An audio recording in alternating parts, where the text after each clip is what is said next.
안녕하세요. 상식이 돈이 되는 지식스쿨 크리스티입니다. 여러분, 혹시 영화 강철비 보셨나요? 강철비는 우리 대한민국과 북한의 상황과 한반도의 특수성을 잘 반영했다는 평가를 받아 개봉 당시 뜨거운 관심을 받았는데요. 이 영화가 더 큰 주목을 받았던 이유에는 영화의 배경이 북한에서 발생한 쿠데타, 즉 군사 반란이라는 점 때문이었습니다. 가상의 정찰총국장이 북한의 최고 지도자인 북한 1호와 핵심 세력을 제거해 쿠데타를 일으키는 모습은 우리 국민들뿐만 아니라 수많은 해외 영화 팬들에게도 정말 김씨 일가가 철저히 독재를 하고 있는 북한에서 가능한 사건일까라는 궁금증을 심어주기 충분했죠. 그런데 최근 일본 주간지에서 2018년 말에 북한에서 깜짝 놀랄 만한 사건이 발생했다고 주장하는 보도가 나왔습니다. 마치 영화 강철비에서 나온 것처럼 북한에서 김정은 국무위원장 암살 미수 사건이 발생했었다는 주장을 한 것입니다. 영상 시작 전 좋아요와 구독하기 부탁드립니다. 일본 주간지 슈칸 겐다이의 곤도 다이스케 특별편집위원은 한국의 합참 의장에 해당하는 가와노 가스토시 전 자위대 통합막료장과의 대담에서 한국 정부 관계자로부터 비공식적으로 들은 얘기라면서 이같이 밝혔습니다. 곤도 위원에 따르면 해당 사건은 김 위원장이 강원도 원산시 소재 갈마해안 관광지구 건설 현장 시찰을 갔을 때 발생했습니다. 갈마해안 관광지구는 외국인 관광객 유치를 위해 원산 영사십리 해안 일대에 호텔, 카지노 등 대규모 리조트 단지를 조성하는 김 위원장의 역점 사업 가운데 하나인데요. 곤도는 당시 고역을 견디지 못한 건설 현장의 병사 일부가 암살 미수를 일으켰다며 범인은 일망타진됐으나 4명이 배를 타고 일본으로 망명하려고 했었다고 주장했죠. 또한 이와 관련해 곤도 위원은 2018년 12월 20일 동해상에서 한국군에 구조된 뒤 북한으로 돌려보내진 주민 3명과 시신 한 구가 바로 암살 미수 사건에 가담한 북한군 병사들이었다는 얘기를 들었다고 언급하기도 했습니다. 그런데 2018년 12월 20일은 동해 해역 인근 한일 중간 수역에서 조난 신호를 보낸 북한 선박을 수색하던 한국 해군 구축함 광개토 대왕함을 향해 해상 자위대 소속 P1 초계기가 저고도로 위협 비행을 하는 사건이 발생한 날이기도 합니다. 이 당시 일본 측은 광개토 대왕함이 자위대 초계기를 겨냥해 사격 통제 레이더를 가동하는 등 공격 직전 행위로 간주될 수 있는 행동을 했다고 주장해 한 달여간 하늘 양국 간에 진실 공방이 벌어지기도 했었죠. 곤도는 당시 한국 해군함이 해당 해역에서 수색 작업을 벌였던 건 북한으로부터 개성 남북공동연락사무소를 통해 긴급 연락을 받은 한국 정부가 군을 출동시켰기 때문이라고 주장했습니다. 이에 대해 가와노 전 막료장은 그런 얘기를 확실히 가능성의 하나로 보고받았다면서도 거듭 말하지만 진상은 아직 모른다고 말했습니다. 실제로 북한 조선노동당 기관지 노동신문은 초계기 사건 발생 전인 2018년 11월 1일자에서 김 위원장의 원산 갈마 해안 관광지구 시찰 소식을 대대적으로 보도했었습니다.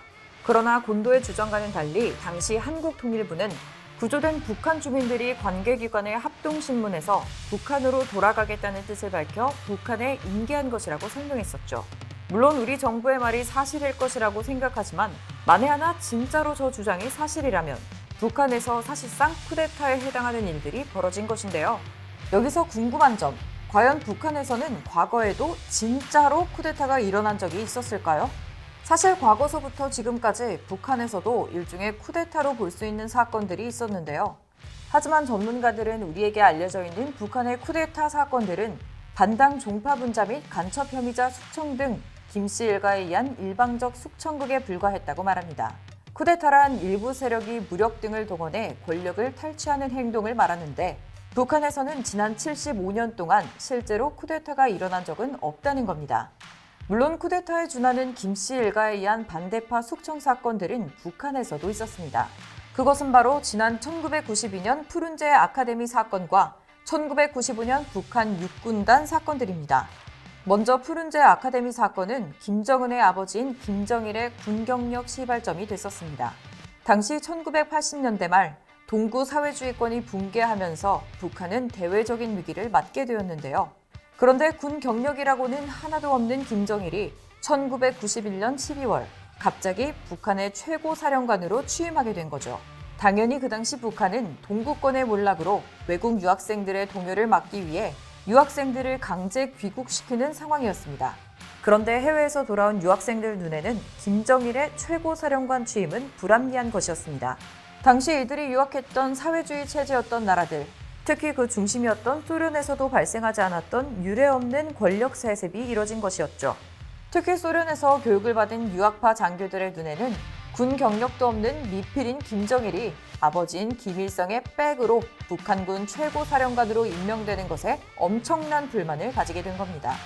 하지만 김정일은 이러한 불만을 사전에 알게 되었고 무려 5년 동안 이들을 희생시켜 자신의 권력 기반을 강화했습니다. 굳이 우리나라의 사례로 보자면 군 내부의 미국이나 독일 등 유학을 갔다 온 장교들에 대해 간첩이라는 말도 안 되는 죄목을 뒤집어 씌워 제거한 것이죠. 그리고 육군단 사건도 비슷한 맥락입니다. 북한 육군단 사건도 앞서 언급한 푸른제 아카데미 사건처럼 간첩죄를 빙자한 숙청인데요. 이 사건을 알기 위해서는 우선 북한 육군단의 배치 지역부터 알아볼 필요가 있습니다. 일단 북한의 중심인 평양이 아니라 그에 비해 한참 후방인 한경도 지역에 있었습니다. 그런데 아무리 후방 지역에 있다 하더라도 군대라면 전투훈련을 열심히 해야 하는데 북한 육군단은 전투훈련보다 국경 지역에서의 외화벌이에 더욱 주력했습니다. 그러다 보니 당연히 군단 정치위원들과 군관들 사이에는 부정부패와 국경을 통해 들어오는 마약 등이 성행했었는데요. 문제는 신임 군단장이 부임하면서부터였죠. 1995년 신임 군단장인 김영춘이 부임했는데 순수 야전군 출신인 그가 본 육군단의 모습은 그야말로 개판 5분 전이었습니다.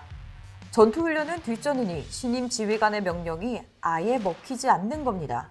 결국 이 사실은 김정일에게 직접 보고됐죠. 김영춘이 부임하기 전 해인 1994년 7월 김일성이 사망했고 고난의 행군까지 겹쳐 민심은 극도로 흉흉해 김정일의 심기가 매우 안 좋았는데 때마침 육군단이 눈에 들어온 겁니다.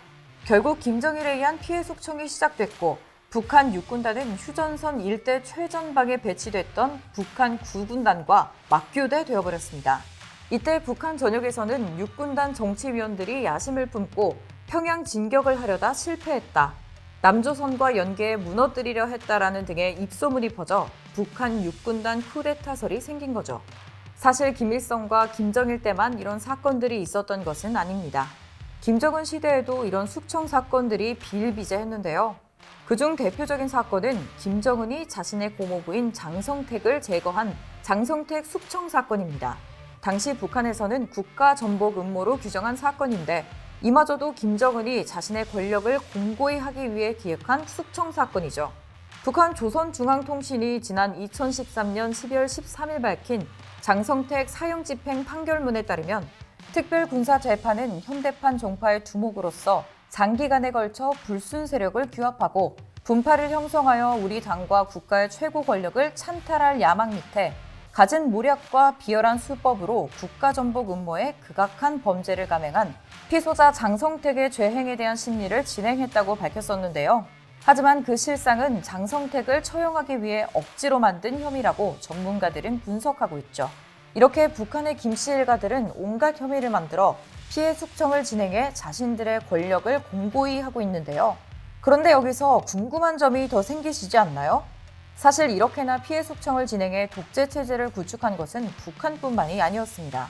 오히려 너무 심한 숙청과 독재로 인해 혼란기를 맞이했던 리비아나 이집트 같은 국가들도 있었죠. 그런데 같은 독재 국가이면서도 혼란기에 군부가 전면에 나섰던 리비아나 이집트 등과 달리 왜 북한 군부는 쿠데타를 일으키지 않고 조용하기만 한 것일까요? 전문가들은 먼저 군부와 정권 핵심부의 일체화를 꼽습니다. 북한 정권 수뇌부와 군 수뇌부가 사실상 일치하는 셈이고 군의 정치 개입이 제도화돼 있기 때문입니다. 이는 평소 군부의 뜻이나 의지가 국가의 최고 의사결정 과정에 그대로 반영됨을 뜻하는 거죠. 또한 북한 특유의 거미줄 같은 강력한 감시 체제도 쿠데타를 곤란하게 만듭니다. 쿠데타의 생명은 비밀 유지와 결사에 있는데 북한에서는 이런 조건이 전혀 보장될 수가 없는 거죠. 북한군에서는 총참모부가 군사작전을 총괄하고 인민무력부가 군 관련 외교나 행정, 군수, 재정 등을 관할합니다. 여기에 총정치국이 당을 대신해 군을 통제하며 정치사상사업 등을 관장하고 우리 대한민국의 군사안보지원사령부에 해당하는 보위사령부가 반체제 인사 등을 단속합니다. 특히 북한 보위사령부 계통은 2중 3중의 감시 견제 장치를 두고 있어 바늘 하나 떨어지는 소리까지 파악한다는 악명을 갖추고 있죠. 이렇게 북한은 쿠데타가 일어나기 쉽지 않도록 철저하게 자유를 억압하는 강도 높은 감시와 견제가 제도화돼 있는 것입니다. 특히나 북한군은 전체적으로 철저한 사상교육을 통해 그야말로 어항 속 사냥개와 같은 존재인데요. 즉 북한군은 북한 주민들을 위한 군대가 아닌 오로지 김정은의 군대가 되어 이것에 어긋나는 존재들을 잡아먹는 존재일 뿐인 겁니다. 우리 대한민국 국군이 국가와 국민의 생명을 최우선시하는 것과 전혀 다른 집단인 거죠. 이렇게나 북한에서 쿠데타가 발생하기 힘든 일이지만 세상에 확신할 수 있는 일은 없듯이 정말 만에 하나 앞서 언급한 영화 강철비처럼 북한에서 쿠데타가 발생하게 된다면 어떤 일들이 벌어지게 될까요? 결론적으로 전문가들은 한반도 상황을 그린 영화 강철비와 같은 쿠데타 상황은 단지 상상 속에서만 가능한 시나리오라고 보고 있습니다. 하지만 굳이 상상을 한다면 김정은 친위대 내에서 그를 암살해 급작스러운 북한의 붕괴가 발생하는 경우가 있을 수는 있습니다. 이렇게 되면 북한의 군부 내에서 내전이 발생한다던가 아님 10만 명 이상의 대량의 난민이 갑자기 대한민국으로 넘어오는 엄청난 혼란이 생길 수도 있는 거죠. 또한 심한 경우 북한에서 갑작스러운 대남 무력 도발을 강행해 한반도의 평화와 동북아시아의 평화가 심각하게 우려되는 상황까지 발생할 수도 있습니다. 하지만 이러한 다양한 가능성들 역시 쉽게 발생하지는 않을 것으로 전문가들은 내다보고 있습니다. 즉 2중 3중의 김정은 경호체계 속에서 암살 등의 돌발 사태가 발생할 가능성은 거의 없다고 보는 것이 합리적인 판단이라는 겁니다. 하지만 그렇다고 해서 아예 가능성을 닫고 방심하면 안 됩니다. 언제든 돌발 사태가 발생할 수 있다는 생각을 하고 일말의 가능성이 있는 한 우리는 철저하게 대비를 해야 합니다. 특히 북한이라는 존재에 대해 단순히 흥미 위주의 판단을 하는 것이 아니라 팩트를 살펴보고 이를 통해 조기 경보 차원에서 분석도 해야 하죠. 이러한 역할을 정부뿐만 아니라 민간 영역에서 활동하고 있는 전문가를 비롯해 우리 국민들도 모두 함께 혹시나 있을 북한의 급변 사태를 대비한다면 더욱 안전한 한반도의 평화를 지킬 수 있지 않을까요? 이와 관련된 여러분의 다양한 의견 댓글로 남겨주시면 감사하겠습니다. 혹시 주식 하시나요? 방위산업 관련 급등 종목이 알고 싶으시다면 오른쪽 버튼을 클릭해주세요. 안녕!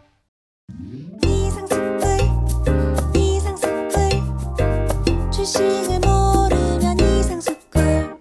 주식 모르니? 이상스쿨.